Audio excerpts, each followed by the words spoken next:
Hello friends, welcome to quick capture. इस video में हम देखेंगे मई 2024 के इम्पोर्टेंट करेंट अफेयर्स। देखते हैं, हमारा पहला प्रश्न है, पिछले 15 वर्षों के दौरान भारत के औद्योगिक सामान आयात में चीन की हिस्सेदारी कितनी बढ़ गई है? इसका सही उत्तर है ऑप्शन सी, यह 21% से बढ़कर 30% हो गई है। अगला प्रश्न है, आलोक शुक्ला ने कौन सा पुरस्कार जीता है? तो इसका सही उत्तर है ऑप्शन बी, गोल्डमैन पुरस्कार। अब क्योंकि आलोक शुक्ला भारत से हैं तो इसलिए प्रश्न इंपॉर्टेंट हो जाता है। और ये जो गोल्डमैन पुरस्कार है, यह पर्यावरण से संबंधित योगदान के लिए दिया जाता है। इसमें $2 लाख की राशि दी जाती है।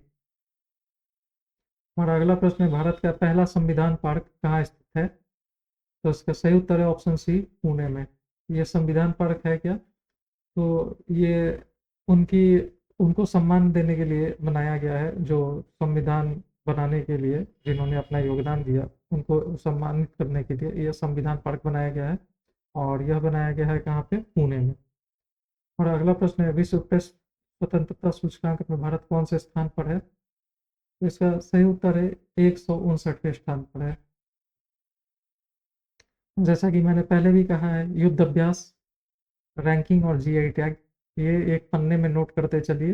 ये यूजफुल डाटा बिल्कुल नहीं होते, बस एग्जाम को पास करने के लिए होता है और एग्जाम के जस्ट पहले उनको देखना है और फाड़ के फेंक देना है। ये डाटा बिल्कुल किसी काम का नहीं होता है।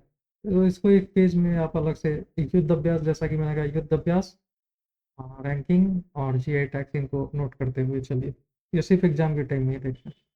नेक्स्ट अगला प्रश्न है, किस वन्य जीव जीव विज्ञानी को विटली गोल्ड अवार्ड 2024 प्राप्त हुआ है? तो इसका सही उत्तर है, ये पूर्णिमा देवी वर्मन है, असम की। हमारा अगला प्रश्न है, 2024 में दुनिया के शीर्ष 50 सबसे अमीर शहरों में मुंबई और दिल्ली ने क्रमशः कौन सा स्थान प्राप्त किया है? तो इसका सही उत्तर है ऑप्शन बी, 24वां और 37वां। 24वां किसका है? दिल्ली का। 37वां किसका है? मुंबई का। पहले स्थान पे कौन सा है सबसे अमीर शहरों में? वो है न्यूयॉर्क। अगला प्रश्न है, विश्व कुश्ती संस्था ने बजरंग पुनिया को कब तक निलंबित करने का फैसला किया है? तो इसका सही उत्तर है ऑप्शन सी, 2024 तक। और ये डोपिंग से संबंधित कुछ मामला है, जिसकी वजह से 2024 तक विश्व कुश्ती संस्था ने इन्हें निलंबित करने का फैसला किया है। अगला प्रश्न है, भारत और मालदोवा ने किस लिए हस्ताक्षर किए हैं? तो इसका सही उत्तर ऑप्शन बी, वीजा छूट समझौता के लिए। ये मालदोवा क्या है? ये मालदोवा एक कंट्री है यूरोप में, जो कि एक लैंड लॉक कंट्री है। ठीक है। और ये यूक्रेन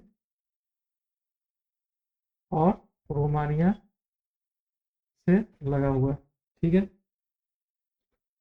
अगला प्रश्न है, भारतीय जिम्नास्ट सृष्टि खंडागले ने किस चैंपियनशिप में रजत पदक जीता है? इसका सही उत्तर ऑप्शन है एशियन ट्रैम्पोलिन जिम्नास्टिक चैंपियनशिप। और कमेंट बॉक्स में बताइए, ये ट्रैम्पोलिन आपने क्या कभी अपने घर के आसपास देखा है? हिंट देता हूँ, मेले वगैरह में। अगला प्रश्न है, किस खिलाड़ी ने 2024 पेरिस ओलंपिक के लिए क्वालिफाई करने वाले पहले भारतीय पुरुष पहलवान का खिताब प्राप्त किया है? तो इसका सही उत्तर है ऑप्शन बी, अमन सहरावत। अगला प्रश्न है, एवरेस्ट मैन के नाम से प्रसिद्ध शेरपा गाइड कौन है जिन्होंने माउंट एवरेस्ट की चोटी पर 29वीं बार चढ़ाई की है? ये इन्होंने खुद अपना ही रिकॉर्ड तोड़ दिया 29वीं बार चढ़ाई करके, और इनको एवरेस्ट मैन के नाम से जाना जाता है। ये है कामी रीता। हमारा अगला प्रश्न है, कौन सी भारतीय महिला टेबल टेनिस खिलाड़ी विश्व महिला एकल रैंकिंग में शीर्ष 25 में पहुंचने वाली पहली भारतीय महिला बनी? तो इसका सही उत्तर है ऑप्शन ए, मनिका बत्रा। अगला प्रश्न, किस खिलाड़ी ने भारत के 85वें ग्रैंड मास्टर का खिताब जीता है? तो इसका सही उत्तर है ऑप्शन सी, यह है पी श्याम निखिल। हमारा अगला प्रश्न है, किस रचना को यूनेस्को की memory of the world Asia Pacific regional register में शामिल किया गया है? तो इसका सही उत्तर है, देखिए, ऑप्शन डी, इनमें सभी, रामचरितमानस, पंचतंत्र और सहृदय लोकन। तो रामचरितमानस के लेखक कौन है, लिखने वाले कौन है? गोस्वामी तुलसीदास है। पंचतंत्र किसने लिखा है? आचार्य विष्णु शर्मा ने। ये सहृदय लोकन, या संभवतः बहुत कम लोगों ने नाम सुना होगा, इसके लेखक का नाम है आचार्य आनंदवर्धन। तो यह अन्य परीक्षाओं के लिए इम्पोर्टेंट हो सकता है, इसलिए इसके लेखक का नाम भी आप याद रखिए। तो ये इन तीनों किताबों को यूनेस्को की memory of the world Asia Pacific regional register में शामिल किया गया है। हमारा अगला प्रश्न है, नीरज चोपड़ा ने किस प्रतियोगिता में पुरुषों की भाला फेंक में स्वर्ण पदक जीता है? तो इसका सही उत्तर है ऑप्शन है 27वीं राष्ट्रीय फेडरेशन सीनियर एथलेटिक्स प्रतियोगिता में इन्होंने स्वर्ण पदक जीता है। अगला प्रश्न है, प्रख्यात अंग्रेजी लेखक रस्किन बॉन्ड को क्या प्रदान किया गया है? तो ध्यान दीजिएगा, इसका सही उत्तर ऑप्शन बी साहित्य अकादमी फेलोशिप। तो देखिए, साहित्य अकादमी फेलोशिप प्रदान किया गया है, ना कि पुरस्कार प्रदान किया गया है, तो इस पर कंफ्यूज नहीं होना है। तो सही उत्तर है साहित्य अकादमी फेलोशिप। अगला प्रश्न है, थाईलैंड ओपन 2024 में पुरुष युगल फाइनल किन खिलाड़ियों ने जीता है? तो इसका सही उत्तर है ऑप्शन है सात्विक साईराज, रंकी रेड्डी और चिराग शेट्टी। किस खिलाड़ी ने एलोरा कप 2024 में स्वर्ण पदक जीता है? इसका सही उत्तर है ऑप्शन है निकहत जरीन। यह क्या है? बॉक्सर है। हमारा अगला प्रश्न है, दीप्ति जीवन जी ने विश्व पैरा एथलेटिक चैंपियनशिप में किस श्रेणी में स्वर्ण पदक जीता है और विश्व रिकॉर्ड बनाया है? तो इसका सही उत्तर है ऑप्शन सी महिलाओं की 400 मीटर T20 में। ठीक है, तो ये दीप्ति जीवन जी नाम याद रखना है। ये पैरा एथलेटिक्स से संबंधित है और इन्होंने स्वर्ण पदक जीता है। ये वो कहाँ पे रहा है? जापान में। ठीक है, हमारा अगला प्रश्न है, वर्ष 2023 में सौर ऊर्जा उत्पादन में भारत ने किस देश को पीछे छोड़ा है? तो भारत ने जापान को पीछे छोड़ के ये तीसरी रैंकिंग पे आ गया, थर्ड रैंकिंग पे हो गई है इसकी। और पूरे विश्व में एक नंबर पे कौन है सौर ऊर्जा के उत्पादन में? चाइना। ठीक है, अभी भारत की रैंकिंग कितनी हो गई है? तीसरी हो गई है। पावर ग्रिड को एटीडी बेस्ट पुरस्कार 2024 में किस बार मिला है, मतलब कितनी बार मिला है? तो इसका सही उत्तर है ऑप्शन सी तीसरी बार। देखिए, यह प्रश्न बहुत इंपॉर्टेंट है क्योंकि तीसरी बार मिला है। और ये देखिए, ये एटीडी बेस्ट पुरस्कार क्या होता है? ये होता है एसोसिएशन, ठीक है, ऑफ ट्रेनिंग एंड डेवलपमेंट। ठीक है, तो ये 3 बार इनको association of training and development का अवार्ड मिला है। तो इससे क्या पता चलता है कि इंटर्नशिप आदि के लिए ये कंपनी बहुत ही अच्छी है। ये आप अपने दोस्तों को भी बता सकते हैं। तो पावर ग्रिड को एटीडी बेस्ट पुरस्कार 2024 में किस बार ने, क्षमा कीजिएगा, उसके लिए कितनी बार मिला है? तो सही उत्तर है ऑप्शन सी तीसरी बार। हमारा अगला प्रश्न है, माउंट एवरेस्ट पर चढ़ने वाली सबसे उम्रदराज भारतीय महिला कौन है? तो इसका सही उत्तर है ऑप्शन बी ज्योति रात्रे।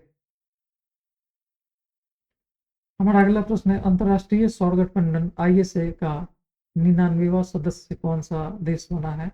सही उत्तर है ऑप्शन सी स्पेन। हमारा अगला प्रश्न है, अंतर्राष्ट्रीय बुकर प्राइज 2024 जेनी एर्पेनबैक को किस पुस्तक एर्पेनबैक की किस पुस्तक को प्रदान किया गया है? तो सही उत्तर है कैरोस। ठीक है, पुस्तक का नाम है कैरोस। ध्यान दीजिएगा, ये अंतर्राष्ट्रीय बुकर पुरस्कार है, बुकर पुरस्कार नहीं है। ठीक है, किनको दिया गया है? जेनी एर्पेनबैक को। ये कहाँ की है? जर्मनी की। ठीक है, तो ये जर्मनी की लेखिका है, इनको दिया गया, इन कैरोस पुस्तक के लिए दिया गया है कौन सा पुरस्कार? अंतर्राष्ट्रीय बुकर पुरस्कार। अगला प्रश्न है, तिरुवनंतपुरम अंतर्राष्ट्रीय हवाई अड्डा लिमिटेड को किस सम्मान से नवाजा गया है? इसका सही उत्तर है ऑप्शन सी लैंडफिल में शून्य अपशिष्ट सम्मान।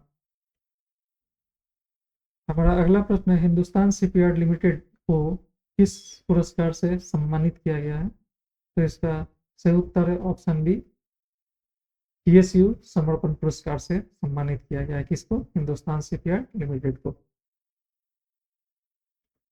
कोलकाता नाइट राइडर्स ने कितनी बार IPL का खिताब जीता है? तो सही उत्तर है ऑप्शन सी 3 बार जीता है। अगला प्रश्न है, DRDO ने किस मिसाइल का सफल उड़ान परीक्षण किया था? तो सही उत्तर है option B Rudram 2, Rudram second. और DRDO ने इसका परीक्षण किया। यह प्रश्न बहुत इंपॉर्टेंट हो जाता है क्योंकि मुझे याद है रुद्रम से संबंधित प्रश्न एक बार पहले भी BPSC में आ चुका है।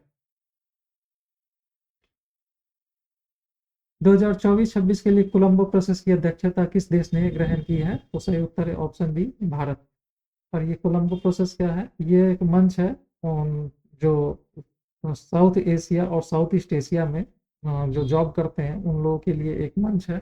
और जिसकी अध्यक्षता इस बार भारत ने ग्रहण की। तो धन्यवाद आपका समय देने के लिए। All the best for your exams. Subscribe कीजिए क्विक कैप्चर को। आपका बहुत बहुत धन्यवाद और शुभकामनाएं आपको परीक्षाओं के लिए। धन्यवाद।